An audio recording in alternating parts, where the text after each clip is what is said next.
আহিল কণা গোল কণা খাগৰি কাটিল তিনি কণা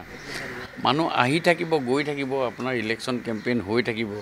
আজিও আমাৰ এই ইলেকশ্যন কেম্পেইন হৈ গৈছে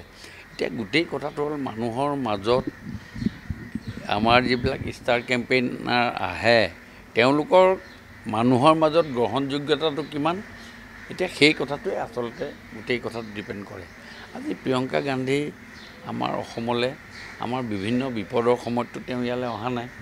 তেওঁ অসমৰ বিষয়ে তেওঁ নাজানো অসমৰ ইতিহাসো নাজানে তেওঁ অসমৰ গামোচাখন ভালকৈ চিনি পায় নে নাপায় এইটোও নাজানে তেওঁ নিয়ম মাফিক ষ্টাৰ কেম্পেইনাৰ কৰি আহিব দিছে তেওঁ আহিব ইয়াত দুআষাৰ কথা ক'ব যাবগৈ কিন্তু আমাৰ বাকী যিবিলাক আমাৰ কেম্পেইনাৰ হিচাপে আহিছে আপুনি আজি অমিত শ্বাহ ডাঙৰীয়া আমাৰ ইয়ালৈ নাই বুলিও আমাৰ আজি 10 বছৰৰ ভিতৰত নাইবা 30-40 বাৰ আহিছে নৰেন্দ্ৰ মোদী ডাঙৰীয়া 27 বাৰতকৈ বেছি আমাৰ ইয়ালৈ আহিছে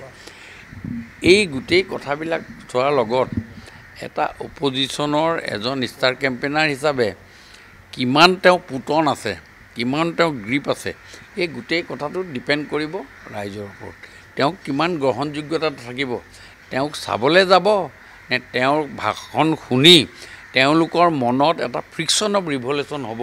সেই গোটেই কথাটোৰ ওপৰত ডিপেণ্ড কৰিছে সেইকাৰণে মই কৈছোঁ যে আহিল কণা গোল কণা খাগৰি কাটিল তিনি কণা এতিয়া কোনোবা আহিছে নাই অহা সেইটো কথা নহয় আমি আহি তেওঁলোকৰ মনত গঠনমূলক কি কথাখিনি কৈ যাব পাৰিছোঁ তেওঁ গঠনমূলক কথাখিনিত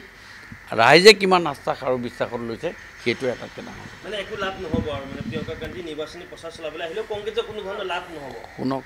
মই এটা কথা কৈছোঁ যে ইয়াত সেই ধৰণৰ কথা নাই কি কামৰ নমুনা বা আশ্বাস আৰু বিশ্বাসত ল'ব পাৰিব লাগিব প্ৰিয়ংকা গান্ধীক আশ্বাস আৰু বিশ্বাসত কোন ফালৰ পৰা কি কথাত কি বুলি ল'ব তেওঁ বোলে পাৰ্লিয়ামেণ্টত বহুত কিবা কথা কৈ আছিলে পাৰ্লিয়ামেণ্টত অসমৰ কথা বহুত কিবা কৈ আছিলে সেই কথাখিনিকে ৰেফাৰেঞ্চ দি পেলাই তেওঁ আজি অসমৰ ৰাইজৰ আগত যদি ক'বলৈ আহে তেতিয়া এটা বেলেগ কথা তেওঁ কোনো ৰেফাৰেঞ্চ নাই তেওঁ এটাই ৰাজ পৰিয়ালৰ ছোৱালী আৰু তেওঁ জৱাহৰলাল নেহৰুৰ আজু নাতি তেওঁ সেইটোৱে কথা আছে নহ'লেতো আৰু কোনো বিশেষ কথা একো নাই সেইকাৰণে সেই গ্ৰহণযোগ্যতাটো আজিৰ ডেটত প্ৰাসংগিকতা নাই আজিৰ পৰা 20 বছৰ আগতে ক'ৰবাত প্ৰাসংগিকতা থাকিব পাৰে কিন্তু আজিৰ ডেটত সেইটো প্ৰাসংগিকতা নাই আজিৰ ডেটত হ'ল কেইখন এইমছ হ'ল কেইখন হস্পিটেল হ'ল কেইখন দলং হ'ল এই কথাবিলাকত আজিৰ ডেটৰ প্ৰাসংগিকতা আছে আৰু তেনেকুৱা ধৰণৰ কোনো ক্ৰিয়া হ'ব পাৰে বুলি মোৰ লাষ্ট 20-25 বছৰৰ ৰাজনৈতিক অভিজ্ঞতাৰ ফালৰ পৰা মই ক'ব খুজিছোঁ তেখেতৰ আগমনত ৰাজনৈতিকভাৱে একো পুতন নাই একো গ্ৰিপ নাই এই গ্ৰিপ নথকা মানুহ এগৰাকীয়ে আহি পেলাই দুটা কথা ক'লে যে ৰাইজে তেওঁক কথাখিনিক সৰগত কৰিব মই নাভাবোঁ এতিয়া দেখা পাইছে যে যথেষ্ট কিন্তু দাম ইলেকশ্যন চলি থাকোঁতে কিন্তু দাম বাঢ়িছে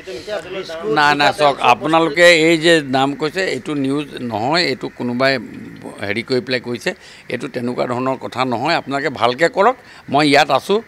আপোনালোকে এই বস্তুটো মই যেতিয়া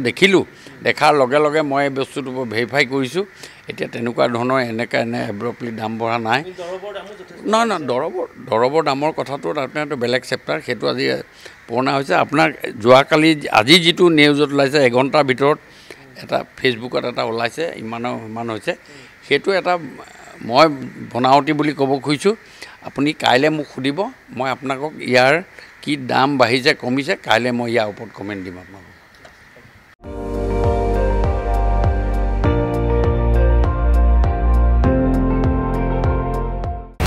আপুনি চাই আছে ND24